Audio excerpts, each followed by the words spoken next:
Halo para sahabat Sabot.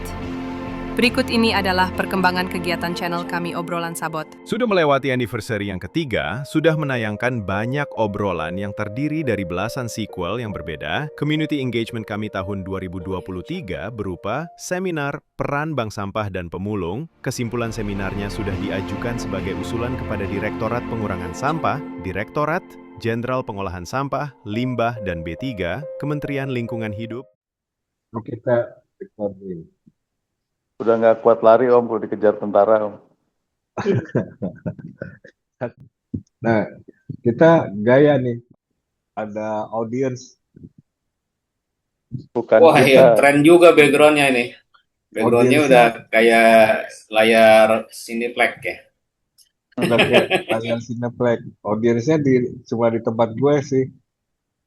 Iya, dan bukan kita, itu cuma Om Iwan aja. Cuma saya aja yang ada audiensnya. Kita ngobrol apa Om malam ini Om?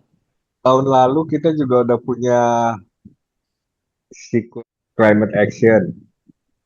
Ya. Kita udah pernah bahas. Kita ngulang sedikit karena juga yang kita angkat sebetulnya IPCC report 6 tahun yang lalu. Tapi nanti kita lihat lagi tahun 2025, 5 tahun kemudian, 5 tahun sesudah IPCC report yang mendesak itu, masih berok-berok nyanyi si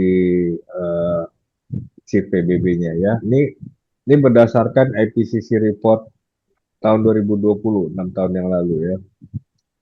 Bentar Om. Jadi 5 tahun lalu ada report yang mengatakan bahwa ini mendesak gitu untuk mengakhiri fossil. Hah? Betul? Iya, betul. 5 tahun lalu. 6 tahun yang lalu. 6 tahun yang lalu. Reportnya dibawa-bawa tuh sama Greta Thunberg ke PBB, ke IPCC conference. Dan 6 tahun kemudian masih belum ada perubahan gitu. 5 tahun kemudian frustrasi, agak kasar si PBB. Nanti kita lihat. Nanti abis ini ada omongannya si PBB tahun 2025 di Davos. Ya, jadi IPCC report itu ditayangkan di conference tahun 2020. Nah ini ada channel yang mengangkat tentang IPCC report itu ya. Dia udah ngomong sama banyak saintis katanya mau itu. Just a couple weeks ago, scientists from the Intergovernmental Panel on Climate Change gave us a warning that some climate change impacts are now inevitable. In the report, they said extreme sea level events that used to happen once in 100 years in some parts of the world will strike every year by 2050, including the possibility that sea level could rise up to 13 feet and drown major cities, harming billions of people. Those were the findings of more than 100 scientists from 36 countries. I spoke to one of them. Ice is melting faster than they expected. And where does that water go? It goes into the ocean eventually. The future could be pretty bleak for people living on the coast. I live in Miami. How worried should I be? You should be very worried. Unfortunately, a lot of Miami is built right at sea level or very close to it, within a few feet. And if sea level rises 2-3 feet over this century, maybe a foot or two by 2050 even, you're going to have big problems. And as oceans get warmer, they also become uninhabitable for some animals. That means that we will see more loss of marine life, putting at risk the livelihood of people who depend on fisheries for food. But you know that report climate activist Greta Thunberg submitted to Congress? I am submitting this report as my testimony because I don't want you to listen to me. I want you to listen to the scientists. That was the IPCC report warning of the consequences of letting temperatures rise to 1.5 degrees Celsius. And scientists published that a year ago. So that was a point where you were telling governments, we still have time. If you do something now, we can avoid further warming. We need action. So are scientists optimistic? Yes, but their message is clear. We need to end our dependence on fossil fuels. Way too long, and then the thing will be out of our control, and we'll go into a miserable, hot world where a lot of people are going to suffer and some are going to die. Jadi waktu tahun 2020 itu para saintis masih confident kita bisa mencapai, tapi actionnya sekarang. Kita bisa mencegah kenaikan sea level mencapai 13 feet tadi kan, hampir 4 meter. Mereka masih confident 2020. 2025 si PBB-nya aja udah frustrasi. Sini kelihatan PBB urusan mencegah perang nggak berfungsi, urusan climate change juga ya mereka urusan plastik treaty juga belum ya banyak yang masih jauh. Ini udah frustrasi di konferensi World Economic Forum tahun 2025 dia ngomongnya gini nih. And then that will make the end of the fossil fuel age inevitable, no matter how hard vested interests try to stop it. This is short-sighted, and paradoxically, it is selfish, but also self-defeating. You are on the wrong side of history. You are on the wrong side of science. Ini kata-katanya dia suka aku tiru tuh. You are on the wrong side of history, on the wrong side of science. Jadi ya kita lihat 6 tahun yang lalu udah krisis, tapi waktu itu saintisnya masih confident. 5 tahun kemudian, yaitu setahun yang lalu, si PBB-nya frustrasi. 2026 Amerika sendiri frustrasi sampai bikin sendiri bond office. Tapi itu ini cerita lain. Aku ngelihat si Pak Dino Pati sih sebenarnya menganjurkan cari cara gimana caranya keluar, Pak. Udah nasihatin presiden untuk keluar dari itu. Karena nggak benar. Itu Presiden Amerika ganti, kepala BOP-nya tetap si Trump. Kan kacau. Itu banyak hal-hal yang nggak. Nah, oke, kita balik ke soal stop fossil fuel. Jadi summary dari video tadi, dia bilang kan kenaikan permukaan laut itu bisa 4 sampai 4 meter by 2300. Banyak kota pesisir dekat tenggelam. Dan extreme weather itu membuat di beberapa tempat extreme weather yang angin puyuh bisa sampai menghantam rumah segala macam itu terjadi tadinya 100 tahun di beberapa tempat. Tadi dikasih gambarannya kan Bangladesh, Jepang, Miami itu setiap tahun terjadi. Banyak biota laut punah. Jenis ikan tertentu yang kita biasa makan juga dan heat stroke di beberapa tempat bisa merenggut jiwa manusia. Jadi ini nggak tahu ya kenapa mesti ya itu tadi Chief PBB tadi kan dia frustrasi karena lobby-lobbynya masih kuat sih dari industri oil. Ya di banyak negara actionnya nggak jalan, tapi saya ngikutin kalau climate conference beberapa kali yang Pak Prabowo hadir dan itu di forum dunianya Prabowo yang ngomong, Pak, tapi sosialisasi di internal di dalam negeri itu di beberapa YouTube channel Dinopati yang jadi corongnya untuk sosialisasi. Di situ udah diulang-ulang Pak Prabowo itu komit ke dunia dalam 10 tahun kita akan 100% renewable energy. Berarti kita akan stop fossil fuel 10 tahun lagi, 10 tahun dari sekarang. Ya telat kalau disuruh stopnya udah dari 5 tahun yang lalu, tapi somewhere oke lah kita udah nggak mungkin juga kita stop dari sekarang karena kita juga nanti kita lihat potensi renewable energy kita apa. Nah hubungannya apa nih? Jadi ini bagi teman-teman yang masih agak awam ya. Jadi emisi karbon itu mempercepat climate crisis dengan terbentuknya efek rumah kaca segala macam, bumi makin panas, air di kutub mencair, es di kutub mencair. Itu segede benua tuh es di kutub yang mencair. Setiap tahun yang mencair itu segede satu negara di Eropa tuh yang mencair. Jadi bayangin bagaimana kenaikan permukaan air laut. Kalau setiap tahun seukuran sebuah negara di Eropa mencair, berapa meter tuh kenaikan permukaan air laut, kan larinya ke laut. Nah, kemudian Emisi extreme karbon weather. itu disebabkan karena penggunaan fossil fuel ya. Fosil fuel yang paling banyak disalahkan di sini adalah batu bara dan minyak bumi. Ya, minyak bumi dalam kehidupan sehari-hari apa? Bensin, solar, minyak tanah, ya semua yang kita pakai sebagai energi untuk mobil, untuk kompor, untuk ya untuk industri. Pembangkit listrik kita juga masih banyak diesel kan. Saya cek terakhir Pulau Ambon itu PLTD Apung.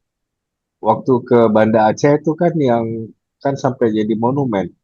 PLTD Apungnya dihantam ini sampai pindah ke darat kan. Segede itu tuh saya ngeliat sendiri momen segede rumah gue, lebih gede dari rumah gue. PLTD Apungnya ini Banda Aceh saat itu nggak tahu sekarang ya masih tergantung pada diesel. Pulau Ambon sampai hari ini masih tergantung pada diesel. Jadi ya itulah yang memancarkan emisi karbon itu, dan di samping mobil. Kalau menurut report ya, saya ikutin salah satu omongannya di Pati Jalan, kalau di sekitar Jakarta dan Jawa sekian persen emisi dari knalpot. Makanya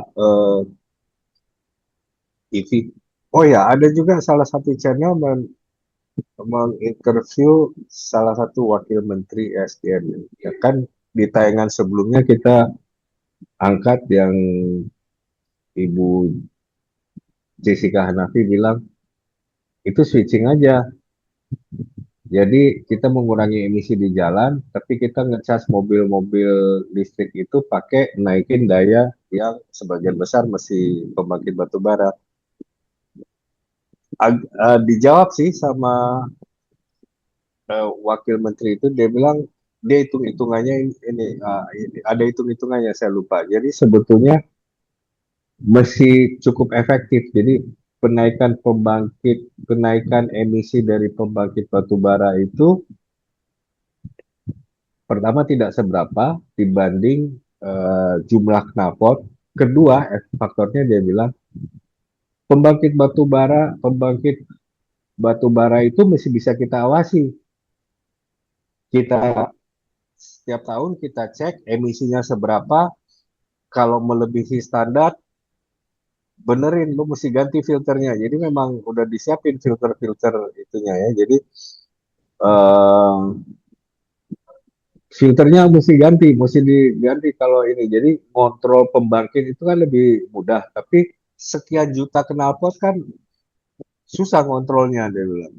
Ya itu argumentasinya dia bilang. Jadi kalau 50% bisa pindah ke kendaraan listrik sih lebih bagus, kita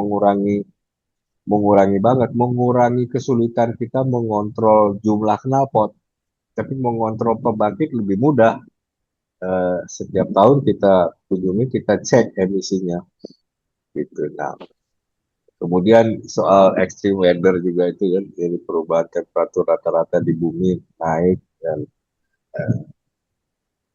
salah satu akibatnya extreme weather itu yang kebakaran hutan lah, angin puyuh lah, segala macam. Dan nah ini juga udah zamannya kita tayangan sama Richard juga udah dibahas kan. Kenaikan suhu air laut itu terjadi karena dua hal.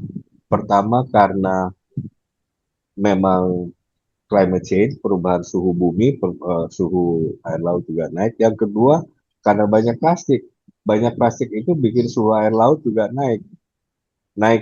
Lebih mempertajam kenaikan suhu air laut juga, dan itu akhirnya terumbu karangnya rusak, algenya berubah perilaku, gitulah. Tadinya mengeluarkan bersimbiosis dengan terumbu karang menghasilkan oksigen, algenya melepaskan diri dari terumbu karang malah makanin oksigen gitu kan. Ya itu efek tidak langsungnya yang membuat sekian banyak jenis biota laut dan ikan-ikan punah. itu karena oksigennya berkurang di laut.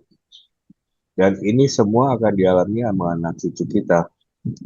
Jadi 6 tahun yang lalu udah diramein, setahun yang lalu CPBB-nya frustasi, hari ini kita dengar kita baru 10 tahun dari sekarang, baru 100%, jadi 10 tahun dari sekarang baru menyetop 100%. Jadi gradually lah kita mungkin 5 tahun ke depan 50%, 5 tahun lagi baru 100% gitu ya. Ya kalau menurut laporan para ahli itu sih udah telat kalau 10 tahun lagi sih. Mudah-mudahan anak cucu kita tidak menderita dengan perubahan yang terjadi itu ya. 10 tahun lagi kita masih ada ya Om, mudah-mudahan ya. Om Syahrir sih masih muda, masih ada kali. Ya, Om. Wah, umur kan nggak ada yang tahu. Ya insya Allah, amin. Nah, potensi renewable Ya, energy kita sebetulnya gede. Ya, gimana Om? ya cuma saya cara pandang saya coba secara holistik gitu ya. Karena PBB itu kan organisasi yang menaungi seluruh negara ya. Tapi kalau memang negara besar seperti 5 negara pemegang hak veto itu tidak menjadi contoh yang baik untuk pengelolaan sumber daya mereka, ya hanya lip service ya. Apalagi bagaimana kita lihat Amerika menginvasi ya Venezuela ya kan. Tujuannya apakah mengamankan jalur minyaknya kan. Minyak bumi, jadi negara independen Venezuela karena pemimpinnya tidak pro, akhirnya diambil mendadak seperti itu. Tujuannya apa kalau bukan mengamankan stok bahan bakar minyak? Kalau negara besar itu dia takut kehilangan bahan bakar minyak, omong kosong lah kalau masalah pengelolaan climate change ini akan berjalan baik. ini menunjukkan negara superpower hari ini aja masih mau spend jutaan dolar untuk perang demi mempertahankan minyak. Berarti dia masih berpikir kalau harusnya PBB kan harusnya menekan 5 negara itu kan sebagai role model bagaimana mengelola renewable energy. Tapi masih berebutan BBM. Ya bagaimana dengan negara-negara biasa seperti kita? Kalau orang negara besarnya aja seperti itu. Kalau kita lihat memang yang berhasil sampai 98%, 80%, Brazil tuh bisa 80% renewable energy. Ya itu negara-negara yang giginya nggak kuat di PBB juga. Negara-negara yang giginya kuat di PBB kan ya Amerika, China, Rusia, ya Inggris, Prancis.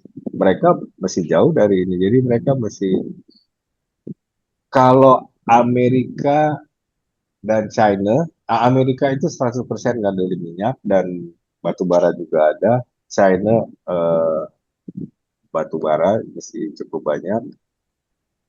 Inggris sama Perancis itu masih ngandelin batu bara, masih impor batu bara Om dari kita. Saya juga baru dengar bahwa ternyata ekspor batu bara kita gede dan 80% dari produksi batu bara kita tuh diekspor. Jadi sekian banyak PLTU yang udah ada yang dipakai sama PLN tuh, sekian banyak PLTU itu cuma pakai 20% dari produksi batu bara kita, 80% diekspor. Kebanyakan ke Eropa dan Cina juga.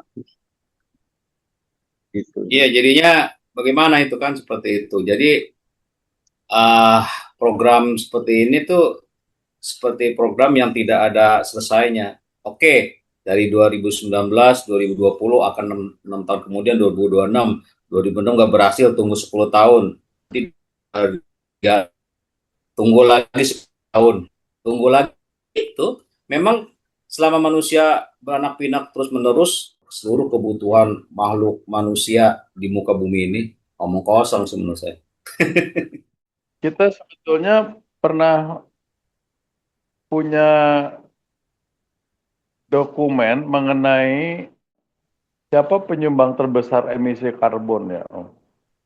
Kalau nggak salah pernah kita tayangin ya. Pernah, Oh, pernah jangan salah juga, ada dipublish juga di eh, berita China sama Amerika tuh tempat topnya. pembuangan, tempat pemrosesan akhir atau TPA Bantar Gebang juga menyumbang gas metana yang mengakibatkan climate Betul, change juga kan, betul. greenhouse Ya. Landfill, Nah, landfill jadi itu memang harus di stop karena penyumbang gas metan. ya. Nah, jadi kan ini kita bicara suhu bumi nih. Hmm. Suhu bumi yang dipengaruhi oleh sekian ratus negara gitu. Dan sekian ada 8 miliar penduduk Indonesia, penduduk dunia gitu. PBB aja pusing gitu kan untuk ngurus itu nggak bisa gitu karena punya kepentingan masing-masing. Nah, Indonesia di sisi lain menurut saya gitu ya nggak usah mikirin gimana nurunin temperatur suhu bumi deh, kita ngurus Indonesia aja dulu.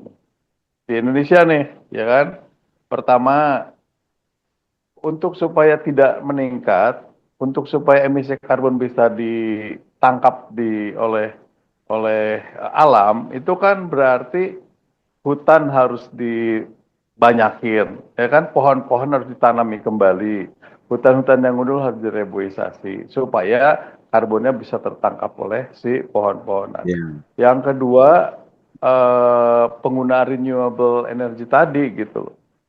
Ya kan? Nah, kejadiannya sayangnya tidak sejalan dengan apa yang disampaikan tadi bahwa 10 tahun ke depan kita mau mengkontribusi terhadap perubahan cuaca, perubahan iklim gitu. Nggak ada gitu. Saya baru dengar dari YouTube tadi ada berapa juta hektar di Papua yang sudah digunduli. Gitu. Ya itu. Nah, lanjutan dari yang kapan-kapan lagi. Kan tambah bingung kita. Jadi ya kita, boro-boro kita ngurusin, kita ngasih saran kepada PBB gitu ya. Indonesia aja gitu, ngurus diri sendiri. Itu susahnya setengah mati. anggota PBB 193. Ya, itulah. Termasuk Nah, Indonesia salah satunya gitu. iya. Indonesia Jadi, saja tidak bisa mengurus dirinya sendiri. Coba sejukkanlah Indonesia gitu dengan menanam banyak lebih pohon, dengan menghijaukan kembali lahan-lahan yang gundul. Ini malah lahan yang hijau digundulkan. nah di sisi lain kan kita juga mengantisipasi bakal krisis pangan.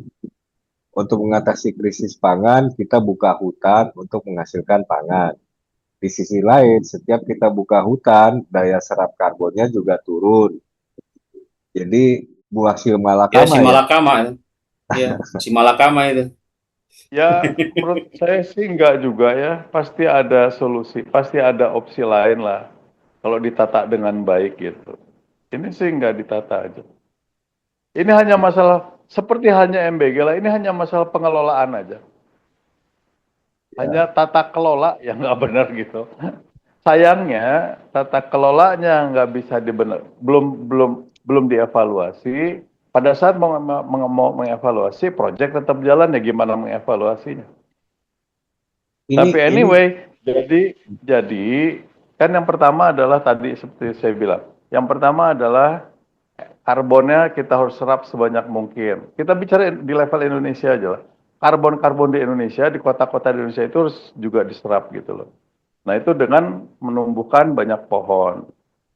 Yang kedua adalah sambil itu ditumbuhkan, yuk kita coba ini renewable energy ini gitu dari sumber daya yang kita punya juga. Nggak semua negara dari 160 sekian negara dunia yang ikut PBB punya sumber daya yang seperti Indonesia ini. Gitu kan?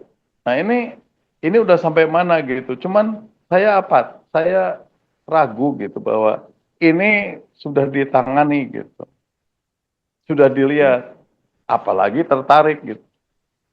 Tayangan Karena ini memang isunya kayaknya agak-agak percuma jadi obrolan yang tidak merubah polisi negara, apalagi polisi seluruh dunia juga sih. Mudah-mudahan tayangan berikutnya lebih bisa bermanfaat buat masyarakat. Tayangan berikutnya kita akan ngomongin bagaimana mengurangi plastik. enggak, Eh, ini informasi bagus, cuman boro-boro Cuman ke sini gitu so what gitu. perhatian pemerintah itu. Enggak, pemerintah boro-boro ke sini gitu loh. Yang ada aja kagak selesai masalahnya. Iya. Kita Ya, mesti Urusan berburu nih kayaknya dengan Brazil. Brazil bisa 80% ya, padahal Brazil juga jumlah iya. penduduknya juga banyak gitu. dan dia Bagaimana Tapi dia mungkin di bisa sana, mengelola awalnya juga karena bergantung di pada sana enggak, bahan bakar? minyak. Uruguay itu juga awalnya bergantung pada minyak kayak Norwegia. Tapi kekayaan Oke lah, dari kalau Uruguay, Norwegia kan sedikit ya, atur orangnya gampang. Brazil itu lumayan banyak kan penduduknya itu, dan Brazil juga penduduknya banyak. banyak. luas juga. Iya, Dia bisa dia bisa berhasil sampai Ya, 80%. Ya, itu dan bagaimana tuh? Padahal mereka juga punya punya tantangan dengan menjaga hutannya gitu. Cuman mungkin di sana nggak ada MBG, Om. ya, jadi anggarannya di bisa sana itu total football, bola yang Karena jadi betul. jiwanya. oh, Brazil Dana kenapa? Brazil itu 200 Brazil itu 214 juta penduduknya. Berbeda jauh Iya. dengan Indonesia. Harus belajar dengan Brazil ini. Nggak, di bisa kita itu, 80% bagus. Om, kalau Om Iwan pernah cerita, kalau nggak salah ya, dana untuk penelitian dan pengembangan itu sangat minim kita itu. Ya, itu juga. Ya nggak, Om? Dana R&D itu sangat minim. Coba di negara-negara lain, berapa dana riset dan development-nya? Pasti gede. Thailand untuk R&D tanaman ininya gitu, tanaman apa? eh Ya buah-buahan, kemudian staple food-nya gitu, pasti gede gitu. Cina berapa persen biaya untuk riset dan pengembangan teknologi di sana? Brazil coba dicek, pasti besar. Di kita dicek, boro-boro pendidikan aja dikurangin, kan gitu. Boro-boro riset gitu. Kurikulum yang sudah ada aja dikurangi.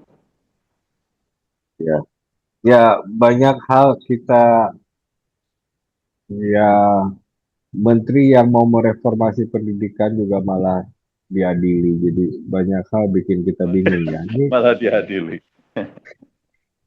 Ini negara ini mau kemana sih ya? Ke artinya Pak Prabowo juga masih belum bisa menguasai 100%, masih ada mafia-mafia yang bermain yang di luar kontrol dia nih. Anyway, kita tidak berpolitik lah ya, tapi ini kenyataan-kenyataan yang terjadi gitu. Kayak misalkan gini Om, sejalan nggak Om tadi pernyataannya bahwa 10 tahun dari sekarang itu kita akan menggunakan berapa persen renewable energy, betul nggak Om tadi yang disebutkan ya? Sejalan Ya. nggak dengan komitmen bahwa sampai dengan 2030 berapa persen kita sudah beralih ke listrik misalkan? Ya, dan renewable energy berarti ocean energy. Tadi kita lihat kan potensi solar panel, potensi energi angin begitu gede, dan kita baru rata-rata 10%-nya yang kita capai. Jadi kalau 2030 harus mencapai 50% kan leak-nya gede. Ya itu yang kita berusaha mendukung, makanya kita sosialisasi ocean energy supaya Iya betul. LUPTL-nya naik di angka ocean energy LUPTL naik, itu kita lagi, dan mudah-mudahan kita dibantu juga nih, kita mau implementasi awalnya di Ambon Ya. yang 100% Jadi mesin kesimpulannya berbaterai. adalah, menurut saya Om ya, kesimpulannya adalah betul, paling tidak sekarang kita harus menyadari aja dulu deh. Mungkin level kita harus ditahu dulu kali Om. Ini levelnya Iya, itu masih tahu level kan, asal level-level tahu aja action itu gitu. kan ada tahu dulu, mengerti, paham, baru kita bisa melakukan action, merencanakan, baru bisa menjalankan gitu. Nah, kita baru di level tahu aja mungkin. Mungkin pemerintah Tahu dan juga belum tahu akan. kita sebenarnya udah angkat di climate action, tayangan climate action kan kita bisa berbuat sesuatu dengan mengurangi naik kendaraan, lebih sering naik kendaraan umum, kalau bisa beralih ke kendaraan listrik ya. Dan kalau cuma jalan ke warung 50 meter ngapain pakai motor gitu kan? Jalan kaki. Tapi kalau sektor industri, apalagi kendaraan bermotor roda 2, saling ke kiri, ke kanan, lampu merah diterajang, segala macam, tingkat polusi udaranya tinggi. Tapi Nah, itu tadi Om, mungkin ya. 80% itu adalah pembangkitnya Om. Pembangkitnya 80% udah renewable energy, jadi dia udah banyak ngandelin hidro, solar panel, macam-macam, ocean energy, mungkin geothermal gitu ya. Tapi kalau soal Ya, jumlah itu kendaraan kan di ini kendaraan bensin sama diesel mah masih banyak di Brazil. ada korelasinya, Om. Jadi gini, 70% sektor industri jasa itu kan berarti tidak banyak energi besar yang harus digunakan. Coba kalau industri besar, berapa banyak ya pembangkit listrik yang harus mensupport, dan itu renewable energy belum mampu. Kalau sektor industri jasa nggak banyak energi listrik yang dipakai, makanya mungkin di Brazil pemakaian bahan bakar minyak batu bara atau yang fosil itu sedikit, jadi bisa diarahkan. Lah kalau industrinya besar, mana bisa renewable mensokong berapa persen, nggak sanggup. Turbin-turbin ya kan, kayak perusahaan-perusahaan petrokimia, perusahaan-perusahahaan jasa yang menarik banyak energi listrik, mana bisa itu ya. Belum, maksudnya bukan nggak bisa ya, tapi belum mampu renewable energy itu mensupport. Brazil itu memang industrinya nggak gede, tapi pariwisata sama ekspor buah sama sayur kalau nggak salah. Pokoknya dia ekspor ininya gede. Ya Jadi itu industrinya nggak gede. industri-industri yang penggunaan energinya sedikit.